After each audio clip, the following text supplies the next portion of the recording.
마지막으로 제가 설교 들으면서 이제 떠올랐던 말씀 중에 한 가지가 이제 그 생세강의 성령의 역사가 굉장히 중요하다는 걸 다시 한번 생각하게 됐습니다. 그러면서 이사야서 말씀이 이렇게 생각이 나더라고요.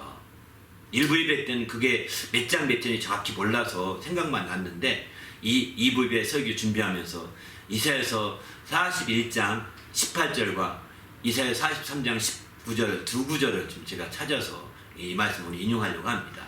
이게 이제 오늘 마지막 저에게 영감으로 생각나게 하신 말씀, 성령이 생각나게 하신 말씀 중에 하나인데 바로 생세강이 성령을 생세강으로 비유했는데 이 생세강이 정말 역사가 처음에는 보잘것이 없는 것 같다는 거예요. 처음에는 그게 보잘것없이 느낄 수가 있다는 겁니다. 왜냐하면 예수님이 이사야서에 예언하기를 하나님께서 이사야를 통해서 이렇게 예언하죠. 내가 마지막 때 새 일을 행하리니 광야에 길을 내고 사막에 강을 내리라 이렇게 말씀하거든요. 그 주님의 강을 낸다 할 때 저는 이해가 안 됐습니다. 사막에 무슨 강이나 말라버리면 강이 아닌데 강은 그 유브라데 강 같이 땅 그 바닥까지 가야 되는데 그러니까 사막에 아주 보잘것없는 메마른 땅에서도 이 강이 흐를 수 있다는 겁니다. 또 이사야 41장 18절에 보게 되면 내가 헐벗은 산에서 강을 내며 이렇게 표현하시거든요. 헐벗은 산에서 강을 낸다는 거예요. 그리고 골짜기에서 샘을 내고 또 이제 나가면 그 광야에서 그 큰 호수가 되게 한다는 거예요. 못을 만든다는 겁니다. 이렇게 바로 헐벗은 산에서 강을 낸다는 거예요. 거기서 산 꼭대기에서 강줄기가 흘러나오게 하는 것이죠. 그 강줄기의 물이 골짜기의 샘물과 합해서 이제 마침내 저 광야에 큰 호수가 되고 그것이 땅으로 흘러가는 거죠. 헐벗은 산이라고 성이 나오는데 사실 벌거숭이 산을 가리켜 말하거든요. 헐벗은 산이라는 것은. 벌거숭이 산이라는 것은 우리의 메마른 심령을 가장 잘 나타냈다고 생각합니다. 우리가 성령을 받게 되면 우리가 메마른 심령이 된다 하더라도 생수가 흐르기 시작한다면 놀라운 역사가 펼칠 수 있는 거죠. 사막처럼 완전히 꽉마른 메마른 땅이라 하더라도 거기서 하나님의 새 일을 성령으로 말미암아 생수가 흘러나게 한다면 강이 흘러가기 시작하는 겁니다. 메마르지 않습니다. 이 생수의 강은 끊어지지 않습니다. 아버지에게 나오시는 성령이라고 했습니다. 그 성령이 계속 이어져 가는 거죠. 땅 끝까지 이어져 가는 것입니다. 그런 성령 역사를 우리는 힘입어 살아야 되는 거죠. 그래서 주님은 이런 성령 역사가 이어지게 하려고 제 아들에게 너희는 애사람을 떠나지 말라. 너희가 나를 증언하는 거 굉장히 중요하지만 떠나지 말라. 성령을 받아야 된다 말하고 있는 것이죠. 성령을 받으라고 말하고 성령을 기다리라고 말하고 있는 거예요.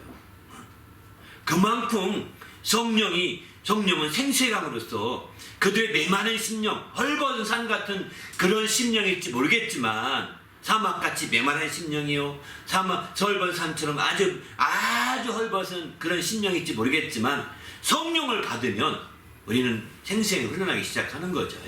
그것이 땅 끝까지 흘러가게 됩니다.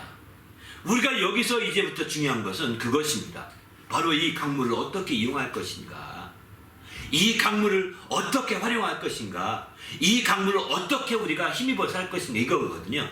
이것을 힘입어 살게 되면 아주 놀라운 그 문명이 펼쳐지게 되는 겁니다. 오늘날의 모든 문명들이 큰 강을 끼고 다 이루어졌잖아요. 강물을 활용하기 때문인 거거든요.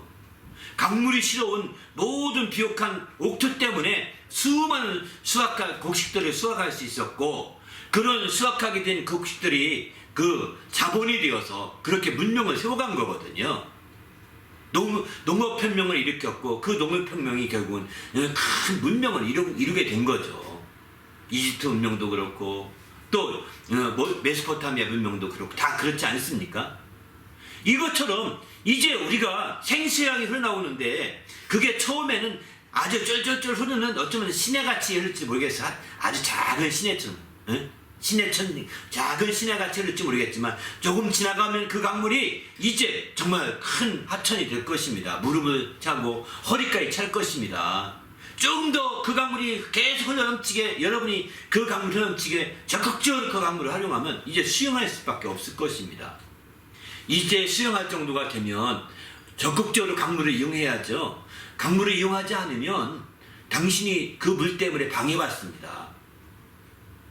그냥 무릎 장는 정도 되면 물이 되면 걸어가는 게, 수영하는 것보다 걸어가는 게 훨씬 낫거든요. 빠르거든요. 그런데 알다시피 이게 어깨가 하고 물이 정말 어깨 정도면 이제 걷는 건 못 걷습니다. 느려 터집니다. 수영을 해야 됩니다. 부력을 이용해서 물을 활용해야 되는 거죠. 네? 그렇게 물을 적극적으로 활용해야 되는데, 많은 사람들이 처음에 예수님 믿다가 열심히 믿다가 시간 지나가면서 이제 무릎 닿던 신앙에서 성장해서 이렇게 허리 닿고 이제 어깨까지는 물이 됐는데, 이제 여기부터는 자기 힘으로 가려니까 예수 믿는 게 버겁고 예수 믿는 게 힘든 거예요. 방법이 달라져야 되는 거거든요. 초기 신앙은 자기 힘으로 가니까 뭐 자기 신앙생활 해도 잘 무리가 없습니다. 그러나 물이 허리 이상 넘어가기 시작하면 걷는데 방해받습니다. 수영을 해야 됩니다. 수영을 하게 되면 훨씬 더 빠르고 훨씬 더 시간도 안 가, 훨씬 더 에너지도 소비가 적게 되는 거죠. 그렇게 우리가 방법을 바꿔야 되는 거예요. 신앙생활 오래되면 바꿔야 되는데 안 바꿔요. 자기 의지로만 신앙생활을 하려고 합니다. 이런 사람들은 몇 날이 못 되어서 오히려 그 생시강이 부담스러울 것입니다. 그리고 정말 예수를 떠나는 사람도 종종 있습니다. 잘못 타락해가지고. 안타깝죠. 이렇게 되지 않고 더 철저히 주님 안에서 새롭게 되시길 예수님의 이름으로 축원합니다. 할렐루야. 우리가 적극적으로 우리가 믿음으로 나가실 때 이런 부분이 필요한 거죠. 우리도 주님 안에서 정말 새롭게 되셔서 하나님 앞에 놀라운 역사가 이어지시기를 예수님의 이름으로 부탁을 드립니다. 더 나가서 그 정도만 아닙니다. 이제 그 물을 더 확실하게 그 위에 배를 띄운다든가, 그 위에 또 어떤 걸 띄우면 이 수영보다도 훨씬 힘이 덜 들죠. 그리고 그 물이 실어오는 것들을 다 활용하면 이제 훨씬 더 좋죠. 그 물을 이용해서 과일나무도 심을 수 있고, 그러면 훨씬 더 수익도 많고 또 열매도 많이 맺지 않겠습니까? 이렇게 되면서 영적인 문명이 발전돼 가는 거예요. 그 영적인 행복이 더 축적되는 겁니다. 영적인 그 기쁨이 더 많아지는 겁니다. 이렇게 많아질 수 있기를 바랍니다. 그럴 때 마침내 우리가 주님 안에서도 새로워질 수 있는 거죠. 우리도 주님 안에서 이렇게 새롭게 되어서 정말 하나님 앞에서 정말 놀라운 역사 있길 바랍니다. 우리가 그래서 주님이 성령을 인도를 받으면 주님이 새 일을 행하신다는 그 역사를 경험할 수 있게 되는 것이죠. 성령 인도를 받으면 나를 통해 새 일이 펼쳐질 수 있습니다. 광야에 길을 내시고 또 사막에 강을 내시고 헐벗은 산에도 강을 내셔서 정말 놀라운 역사가 펼쳐지는 거죠. 이런 모든 역사가 생수의 강이신 성령으로 말미암아 가능하다는 것입니다. 우리가 적극적으로 성령으로 살고 성령으로 힘입어 삶으로 말미암아 이렇게 주님 안에서 더 행복한 생활, 또 결실하는 열매를 맺어가는 생활이 되시기를 예수의 이름으로 부탁을 드립니다. 할렐루야. 감사합니다. 여기까지만 하십시다.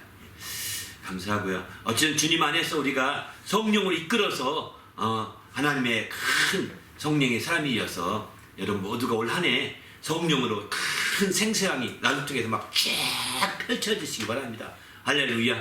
그러면 놀라운 행복이, 놀라운 결실이, 놀라운 열매가 이 생수의 강을 통하여 펼쳐지시다 생각합니다. 에스겔서를 보게 되면 성전 미문에서 이렇게 이제 물줄기 하나 흘러나오기 시작하는데, 그 물이 일천측 지나갔더니 무릎에 닿고, 일천측 지나가 허리에 닿고, 일천측 지나갔더니 수영할 수밖에 없다고 했어요. 그리고 그 물이 나중에 가보니까 바다까지 흐르게 되는데, 아라비아 바다까지 흐른다고 했어요. 그러는데 가보니까 거기에 많은 물고기가 들어오고 좌우에 많은 나무들, 생명수 나무들이 열리고 막 나무들이 열매 맺어서 그 열매로 아주 풍족한 삶을 사는 것을 에스겔서는 이렇게 말하고 있거든요. 이게 마치 생수강이신 성령의 역사를 비유로 말씀하는 것 같습니다. 또 이제 이런 역사가 또 새 예루살렘에 가게 되면 거기도 이제 마찬가지죠. 정말 생명수 강가에 그 생명나무가 열려서 쫙 펴있는 모습을 요한계시록 22장, 21장, 20장에 나오지 않습니까? 그 생명수 강가인 거예요 이게. 예? 성령의 역사로 이렇게 펼쳐지는 것을 비유적으로 보여주는 것이 아닌가 생각이 듭니다. 이처럼 성령으로 말미암아 열매해질 수 있습니다. 올 한해 우리 교회 피워대로 내 영혼아 성령으로 이제 결실하자, 열매맺자, 이런 한 해 피워로 우리가 신앙생활 하는데 꼭 성령으로 살고 성령으로 행해서 성령으로 결실하고 열매한 한 해가 되시길 예수의 이름으로 축원합니다. 할렐루야.